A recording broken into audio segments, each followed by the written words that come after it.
All right, well, Scott, we just heard the question about 2014. What sort of updates can you share? Can you share with us and where we're headed? I think Klaus did an excellent job of layering on more pressure. We didn't have enough, so that's good. Seriously, the mindset of getting it right the first time is something that I think was part of the original announcement and the commitment that we've made to get it right the first time. It's been 5 months, almost to the day, since this was announced, and while it doesn't appear on the surface that we've made that much progress, I can tell you that there has been a tremendous amount of progress made. And I want to quickly go through kind of the brief history of what has taken us rather from that September 5th date to where we are today.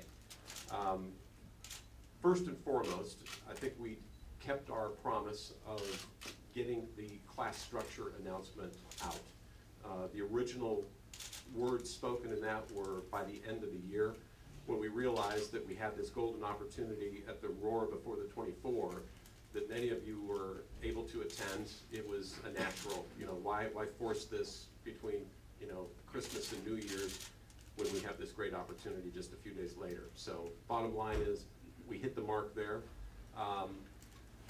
I think it's been reasonably well received. The idea in what motivated the decisions were inclusion, and if you do the math, there's about 94% of the cars currently competing in the Grand Am and the ALMS series that are eligible to continue competing relatively unchanged. The GT categories literally unchanged. Prototypes, Mr. Elkins can opine on that in a bit. So that was step one. Step two, which is something that's in play right now, will be the naming, branding, and logoing of the new series. That is a process that started days after the ink was dry. There was a very significant search done to identify the right group to partner with. An agency, SME, out of New York, was tasked with this process. It's been a big job, and this is, in my opinion, one of the most important elements of this process is going to be getting this right. The name, the logo, and then all the branding elements that go with it. That news will be announced right here on race week for the 61st running of the Mobil 1 12 Hours of Sebring fueled by Fresh from Florida.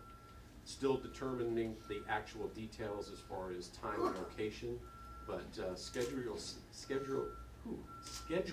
yourself in so that you could participate and be a part of an announcement that will most likely occur on Thursday at the latest Friday of race week.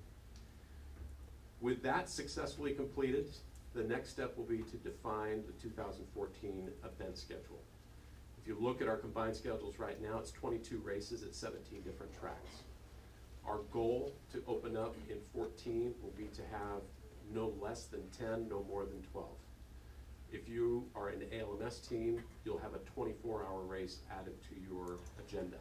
If you're a Grand Am team, you're going to have a 12 and a 10 added to your schedule.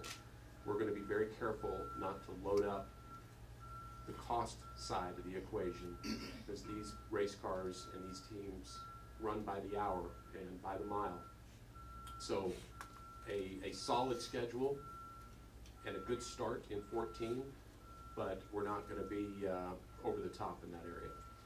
What hasn't been reported and what doesn't have anything to do with the schedule is the level of cooperation and true merger that is occurring. In the early days, I saw a lot of reports out there. Don't pay any attention to what you see in the press release or what you hear in the soundbite. There's no such thing as a merger. This is an acquisition. One got acquired, one didn't. I think hopefully you are now seeing the tangible evidence of the fact there really is a merger here. The fact that we have a consistent race control staff that will be a part of both ALMS and Grand Am throughout the 13 season as we run autonomously, but allowing all the teams, the drivers, the race officials to be comfortable and familiar with each other going into that unified season beginning in 14. You look around you today, Herb Brandon, Nate Stevens here. The collusion in a positive way of our resources is going extremely well. Ed Bennett, Jim France, could not be more accommodating, could not be more welcoming in setting the tone. When we walk into the office down in Daytona, you know, it's not eyebrows raised and, you know, what are they doing here? It's welcome, come in. What can we do to help? And that's going to be the case all season long. You're going to see a lot of unfamiliar faces that hopefully will soon become familiar on both sides of the equation. I've had some people ask, you know, what's going to be the future as far as the people that we have come to know and appreciate working with. I think the vast majority, it will be the exception, not the rule, that the people that you are familiar with and working with are not part of the future. It will not be 100% across the board. When you have a situation like this, it never is. But I think both sides of the aisle, as Ed Bennett likes to describe it, are going to be very conscious of making sure that we are in fact merging these two entities together, and the end result, I believe, is going to be something truly exceptional. Before I turn the microphone over here, I'd like to touch on what's coming here in not that many weeks away. The 61st running of this incredible race. And we've got Trey Stevenson and some of his staff in the room here with us. You've seen some announcements today, some new teams, some new content, some familiar faces returning. I think, once again, this Sebring, it always seems to work its way out. I don't know how it happens, but you know, back in November, we're fretting over, you know, what's the grid going to look like, and are we going to have the kind of event here that's, you know, worthy of the tradition that has become the 12 Hours of Sebring. And when this entry list comes out here in the very near future, it's going to be another spectacular grid of cars in every category. And I think this is shaping up once again to be one of those history-making overall, not just the race on the track. I'll give you some advance of what's coming. Audi has gone from, we might be there, we might not, we haven't determined yet, to, yeah, we think we're coming maybe with one car, to, yeah, we're absolutely coming, 2 cars, and we're going to bring a bit of a celebration along with us. There's going to be a retrospective celebration of the Audis that have won here over the past 14, 15 years that they've been competing. Also the drivers that have made their careers in those great cars.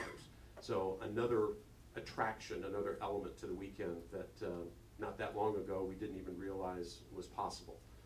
And the debut of the SRT Vipers, the debut of the Delta Wing in competition here. The first time we saw that car sitting on its tires was here a year ago, just doing the demonstration laps. The fact that it'll be back here racing is something I think we can all look forward to in a fairly significantly new package. You've seen some bits and pieces come out on that yesterday. There's a lot more news to come. I'll leave that up to Don Panos to be the provider of that.